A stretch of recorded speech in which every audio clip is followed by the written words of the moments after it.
Your heart is set on one thing: research, innovation, something new, your project. You have gathered information, spoken to colleagues, made many phone calls. You need a network, relevant partners, European funding. You must minimize the risk. Exactly. Networks, raise money, enter into partnerships, all simultaneously, and still promote your project. You lose perspective, lose your strategy. You run out of breath.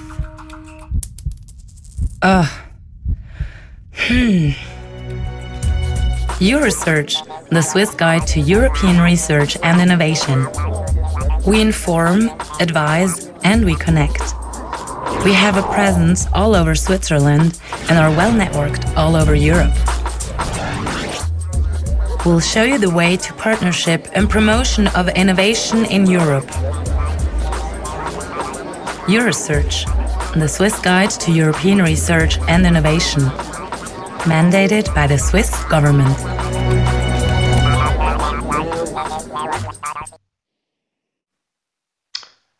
Dear ladies and gentlemen, welcome to the first webinar of our webinar series on Horizon 2020. My name is Peter Erni. I'm the director of Euresearch.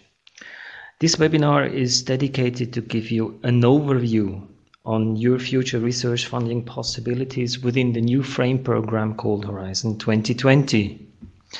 Today we give you an overview, whereas in our future 5 webinars we will shed light on the different parts of Horizon 2020. Please check also our website. The webinar today is set up in the following way. On the big screen you will see the presentation. On the small screen in the upper right corner, you'll see a photo of the current speaker. Below, you'll find a window for your chat questions, which you can ask during the speeches and which we will collect and answer after the talks. Please understand that we will only have time for a limited number of questions, but we will send the presentation afterwards to you. This webinar is also recorded and will be later uploaded on our YouTube channel. We will send you the links so that you can always listen to this webinar later on again.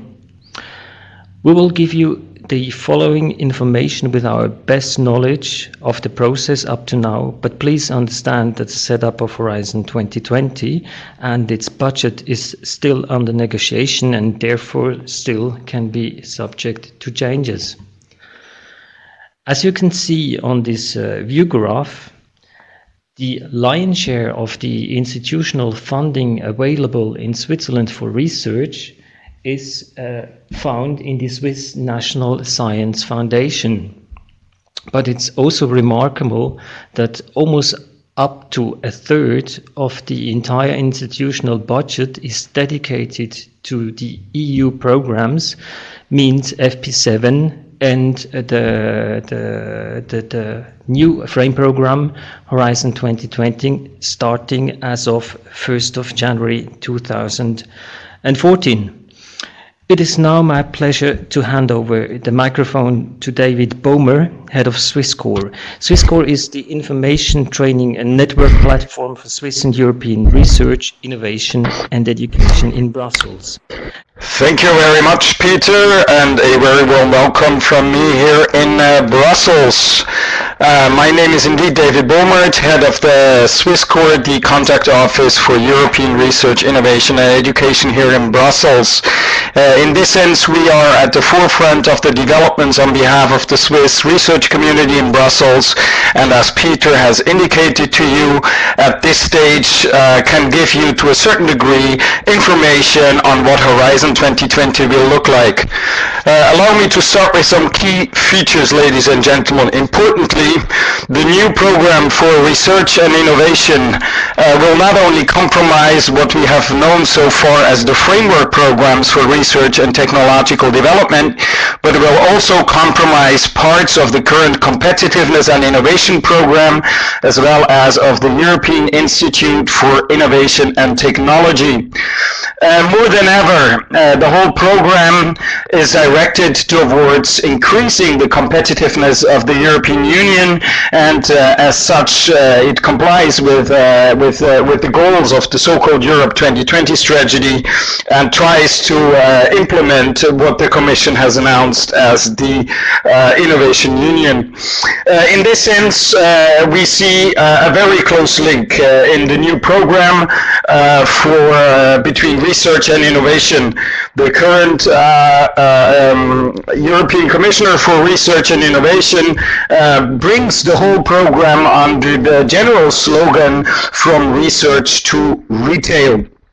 However, as there is much talk about change, as I've indicated, one of my first crucial messages to you is that the next program between 2014-2020, Horizon 2020, will bring a lot of support for excellent science, strong bottom-up excellent science.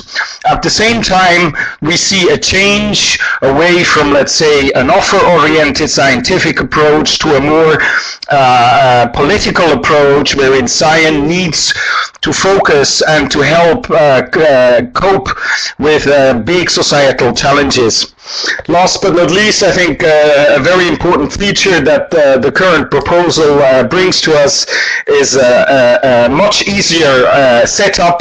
Both the number of schemes have been reduced, as well as the number of rules is reduced, and more importantly, one set of rules for all the different things.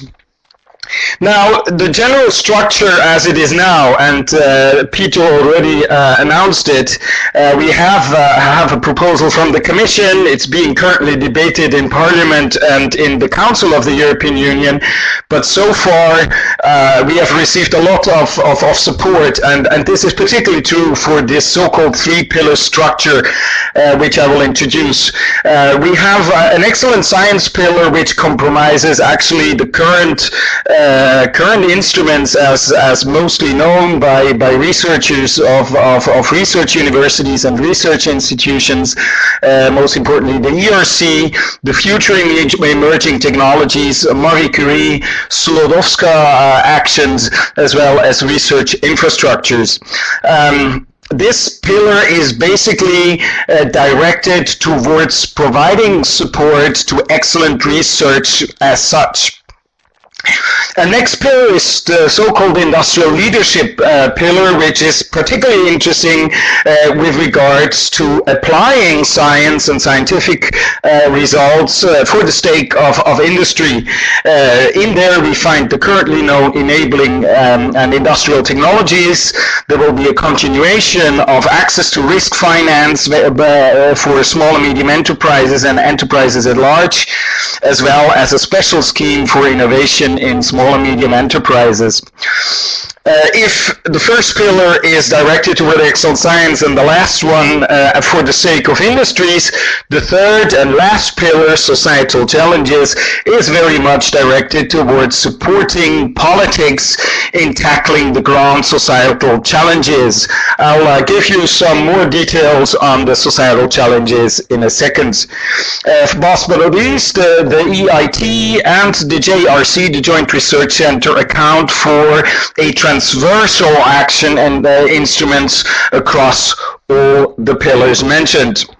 If we dive into the excellent science pillar, you will note that all the figures that are on this sheet, for example, the European Research Council, 14.1 billion, are in red. If I put something in red, it's because we don't have an agreement between the European Commission, the Parliament, and the Council of the European Union. So all these red texts are currently being negotiated. Now, the European Research Council is very strong, is very well situated. I put all the instruments in red as the European Research Council has announced that it will only announce its work program as soon as it knows the figures. In this sense, the instruments as such are not a discussion, but the Research Council waits until we know. As you can also see in the next action, the Marie Curie action, they are heavily simplified. We currently have up to 8 schemes. They are brought down to 4 schemes, of which 1, 2, and 3 early stage experienced researchers and the exchange of staff are not very much discussed. However, there is a so-called co-fund line asking for proposals wherein you contribute with institutional, national, or regional funds to these schemes. Research infrastructures and the future emerging technologies basically remain the same. Having said that, we will have an opening of the future emerging technology schemes, particularly the open and proactive schemes, to all areas of science and not exclusively anymore for ICT. The last line, ladies and gentlemen, widening participation is very much a concept that was brought up by the Council and the Parliament. It was not in the first proposal by the Commission, and it is very much about empowering the lesser performing regions in Europe in their participation in the framework program. There are currently different instruments being discussed. You see them there, from return grants to ERA chairs, teaming and twinning. But I think the general message I would like to bring you is that next to linking of research and innovation in the new program, there is a challenge, particularly in the excellent science part, to also introduce and connect to the people, the researchers in the last performing member states. When it comes to the industrial leadership pillar, I think this is very much about applying research for the sake of industries. The key enabling technology remain as they are. The list is quite well known. The big issue there is that we need to increase industrial participation, and that's why particularly the Parliament and the Council vote for what they call a fast track to innovation, actually ensuring that the small and medium enterprises and industrial partners are not confronted with too much red tape. Big interesting point will be the innovation in SME. We are currently waiting for the definite proposals, how exactly this will look like, but it's quite clear that the participation of small and medium enterprise in the new program will have to rise, and with providing ample opportunities for researchers that currently have good cooperations with industry. Last but not least, ladies and gentlemen, I would like to turn my attention to societal challenges. The Commission has actually brought a proposal, and you see the proposal in blue, a proposal for 6 different societal challenges to be addressed. This pillar basically replaces what currently to most of the researchers is known as the cooperation part. And as you see, for example, if you take information and communication technology, it's not anymore a offer-oriented approach from science to society, but it's much more a reversed approach wherein science has to tackle and help tackle societal challenges. The list of societal challenges originally proposed by the European Commission, 1 till 6, was one of the most debated issues amongst Council and Parliament. You, for example, see that down there are 2 in red: to Europe in a changing world, inclusive, innovative and reflective societies, as well as secure societies protecting freedom and security of Europe and its citizens. This very much concerns a splitting of the 6 proposed challenge by the European Commission, effectuated most importantly by the Council. This also reflects, ladies and gentlemen, a splitting into inclusive, innovative and reflective society as social sciences and humanities, as opposed to protecting freedom and security of Europe and its citizens, which is more security and ICT oriented. Last but not least, it seems that the original topic of science for and with society will again be taken up in the future proposal.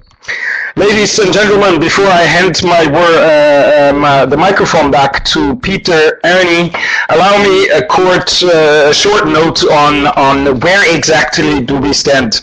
In front of you, you see the graphic presentation of the negotiation process on the Horizon 2020 proposal.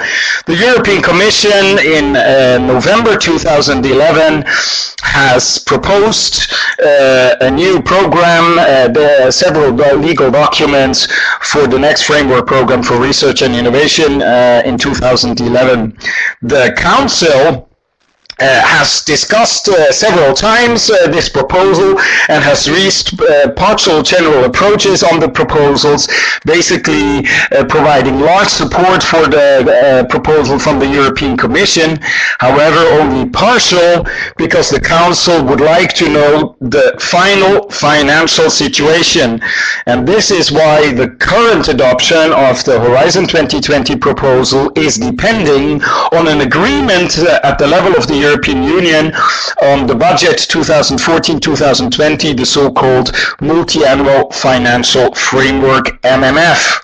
The Parliament on its side has also discussed the legislative proposals from the European Commission, and in the Committee for Industries and Research reached practically unanimous positions, again expressing a lot of support for the overall proposal H 2020 by the European Commission.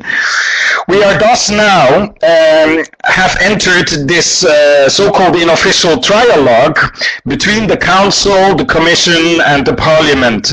Basically, there exist at the moment three versions of the text. One, the original proposal by the Commission. Two, the text from the Council. Third, the text by the Parliament. And it is up now to the negotiators to agree on a fourth text, which is basically the synthesis text between all of that. Again, I would like to underline that there is overall great support for the proposal from the Commission. We are currently debating minor issues, as you have seen some of them indicated in my slides. The most important question is, however, when will we have reached an agreement on the multi-annual financial framework? An optimist scenario brings us at conclusion and agreement on the MMF by the early summer, end of June, beginning of July, which would actually mean that we will know more or less what the proposal will look like by September 2013. It might take a little longer, however, things are progressing well. Having said all of that, I thank you for your attention and I hand the microphone back to Peter Ernie. Thank you, David, for this latest update from Brussels. I will now explain you Switzerland's position on Horizon 2020 and the corresponding timeline. As in FP7, Switzerland will also be for Horizon 2020 a so-called associated country. The association process is underway, and the baseline approach is that Switzerland is associated by January 2014. This then will allow Swiss researchers to have the same rights, but also, of course, the same obligations within the funding mechanism as compared to researchers from EU member states. Maybe you haven't heard about Euresearch before, so really, in a nutshell, why are we doing that, and who is Euresearch?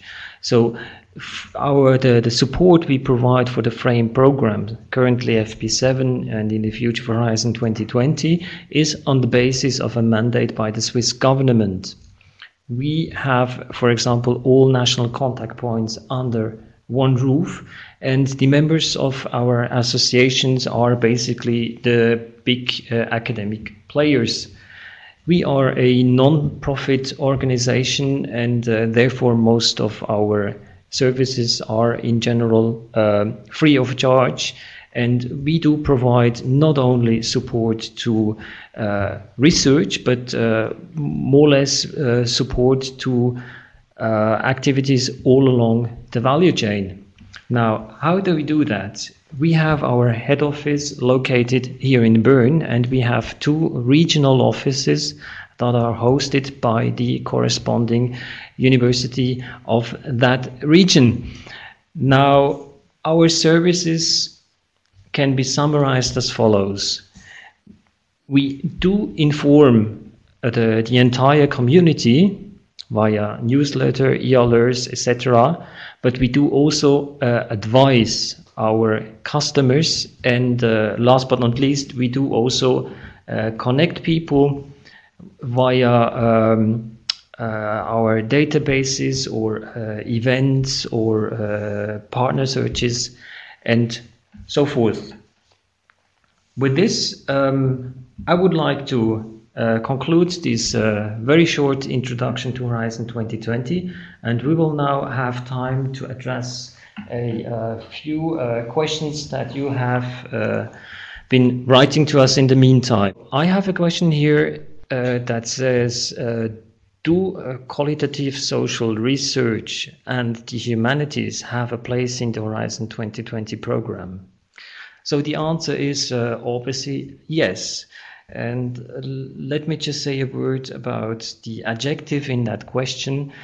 The Commission has clearly stated that excellence will be the selection criteria. And of course, this is something that we do highly welcome, because excellence should be the main selection criteria. So now regarding social research and humanities, we have the present situation that Switzerland has a slight underperformance. Nevertheless, we here at Euresearch have overproportional efforts. So it doesn't really match together, and the question we ask ourselves is, why do we have a lower performance when compared to other member states? And why do our overproportional efforts not show the effect that we wish for? So performance in SSH and the support from our side, it's an issue for us, and the answer is, of course, there is a place for SSH as well in Horizon 2020. Then I have another question that I would like to hand over to David. David, there was the question, what is PGA? Yes, I'm terribly sorry for that. A PGA is a partial general approach, which basically means that the Council has discussed the legislative proposals from the European Commission and partially has reached an agreement on what it thinks about it. Partially because the Council doesn't know the overall funding for the program. So in this sense, it's a partial agreement by the Council on the legislative proposals, not taking the final budget into account. Okay, thank you very much, David. Then we go to the next question, that is, does the date of the first Horizon 2020 call depend on the date of the adoption of the whole program? Well, if you allow me, I would like to rephrase a bit the question, because of course the program needs to be adopted before calls can be issued. But the question relevant to our community is the association of Switzerland to the frame program Horizon 2020. And in fact, it might be possible that the association has not been signed by 1st of January 2014, but could be formalized in a retroactive manner. But what counts is when you sign your grant agreement, that by that time Switzerland is associated to the frame program. In other words, the baseline is that Switzerland is going to be associated to Horizon 2020 by January 2014. That might be delayed by a few weeks or a very few months, but it will be formalized in a retroactive manner, so that shouldn't be of concern for the community. Please keep in mind the baseline is January 2014. I take the next question, which is, do you already know at which time point first calls will be published? So I cannot confirm any formal date for the publication, but publication should start in the publication of calls to start in the beginning of 2014. There have been some information that calls could even been issued by the end of this year, but due to the delay Brussels has been taken, I would be reluctant to expect any calls in 2013. So the first calls, although there is no official date yet, should be expected in the very beginning of 2014. Let me see if we have any other further question. I think that is all that we can answer as of today. And with that, I would like to close this webinar. I would like to thank David for his latest update from Brussels. And I would like to remind you, as I said in the beginning, that all the participants of that webinar, you will get the slides as presented here and today. So please visit our website. You will find there under events also the corresponding information to the follow-up webinars, but also to other events